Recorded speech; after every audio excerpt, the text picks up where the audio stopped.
This is Hannibal here from thehannibaltv.com, back with the daily wrestling news update for you. NXT was up in ratings last night, 0.26 rating, which is more than double both Rampage and Collision did last week. Shawn Michaels commented about NXT's new TV deal with the CW network, saying, quote, "I am absolutely thrilled for WWE NXT to debut on the CW network in October 2024. This is huge for our young superstars, and I'm very proud to continue the success that Triple H laid the groundwork for," end quote. Well, that is very good news because they're getting apparently more than double the $15 million a year they're getting from USA Now to air NXT.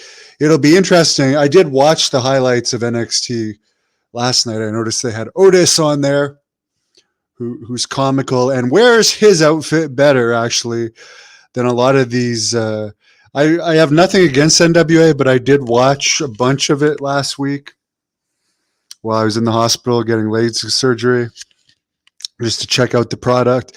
And I noticed there's a lot of fat guys in NWA that wear singlets, but with really short shorts, and it's very unbecoming and actually unpleasant to watch. However, Otis wears his outfit better than, let's say, Brodus Clay and the guy from the Fixers does. And I got nothing against Brodus Clay.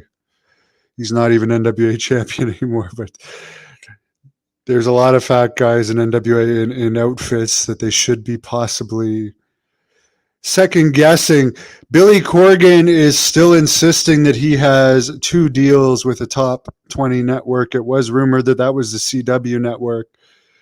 Can't imagine that with WWE NXT on the CW, they would also promote NWA. And of course, NWA had a lot of negative talk this weekend. No one was talking about anything from their pay-per-view other than this bizarre, you can only assume it's cocaine. James Mitchell had this white powdery stuff with his group of about 4 that they're doing in front of the audience while the announcers laugh, kind of making light of a drug that can cause a lot of damage to people. And as I think Eric Bischoff wrote, that stuff is often laced with fentanyl these days, which makes it even more deadly. So it's not something you should really be making light of, but it didn't bring anything to the product other than negative attention. So it remains to be seen. We can only assume that despite people saying that there's some unhappiness in the NWA dressing room, EC3, the current champion, is denying that.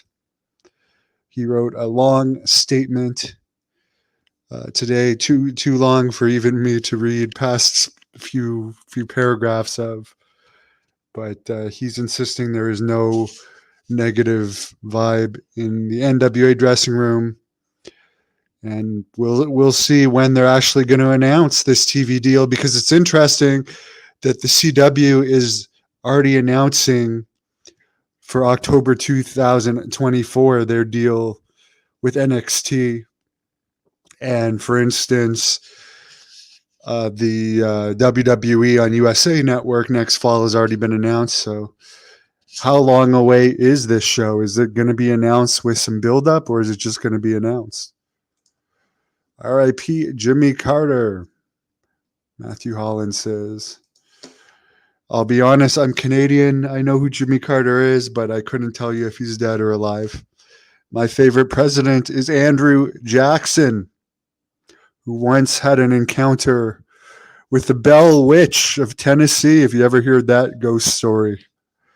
But I wish everybody a good night. Check out the matches I've been posting from last weekend's Great North Wrestling event in Renfrew, Ontario. Posted 2 matches with Rene Dupree, his warm-up match and his very bloody match against the Magnum. I've posted the girls match, which was very impressive. and a bunch more. So I suggest people check it out. The full event video will be coming soon, commentated by the King of Connecticut and Jack Kilby. And we're already working on next year's events. Jack Kilby has said there's going to be a event in the Thousand Islands region coming up in February, Cornwall, Ontario in May, and Ottawa, Ontario, my hometown, the arena that's the closest to my house. I definitely will be wrestling in next year on a Nicholson Productions Inc. Productions event. So I'm looking forward to that. Lots of exciting news here from the Hannibal TV. Lots of big interviews coming up.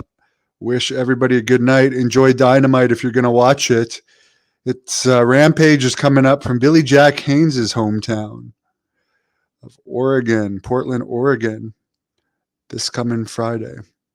The Rampage show that, according to reports, AEW doesn't put much effort into. It's far behind Dynamite and Collision in their.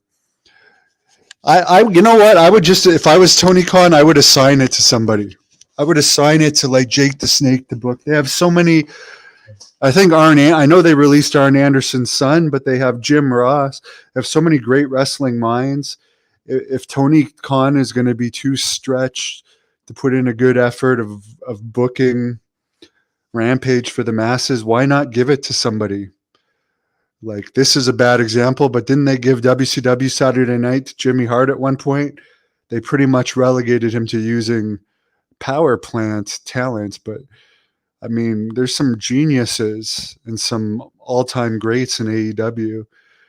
I understand. I mean, Tony Khan also books Ring of Honor for whoever the hell watches that outside of when it airs on AEW. I really don't know. Oh, by the way, I heard that one of the reasons, heard through the grapevine, one of the reasons PCO re-signed with Impact Wrestling is because they may be planning to come to Montreal next year, and they feel he would be a good draw in Montreal. AEW is also coming to Montreal in December. I know Dynamite's 3,700 or something tickets out. Collision about 2,000. I think they should have hired PCO at least to give them a boost for their first time in Montreal, but who knows?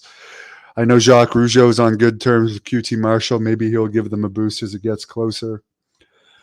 I'm sure it's going to be a hot crowd, but the Bell Center, site of the Survivor Series 97, is a huge arena. So it'd be nice to get over 10,000 in there for their debuts, but time will tell. Jericho hasn't wrestled in Montreal for a long time.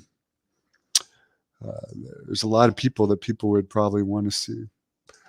Someone says Dragunov match and viewership for NXT goes up, or no Ilya Dragunov match. I don't know who that is. The only people I know from NXT that I recognize from the highlight video, which I fast forwarded through, and I'm sorry, my attention span for pro wrestling is just very short these days. I know Braun Breaker. I recognized Otis. I recognized Baron Corbin doing some type of backstage segment. I recognized Chad Gable, who was managing Otis. I recognize the women's champion that recently beat Becky Lynch, but I don't remember her name. I know she's also Irish. I don't know if she has star written on her, to be honest.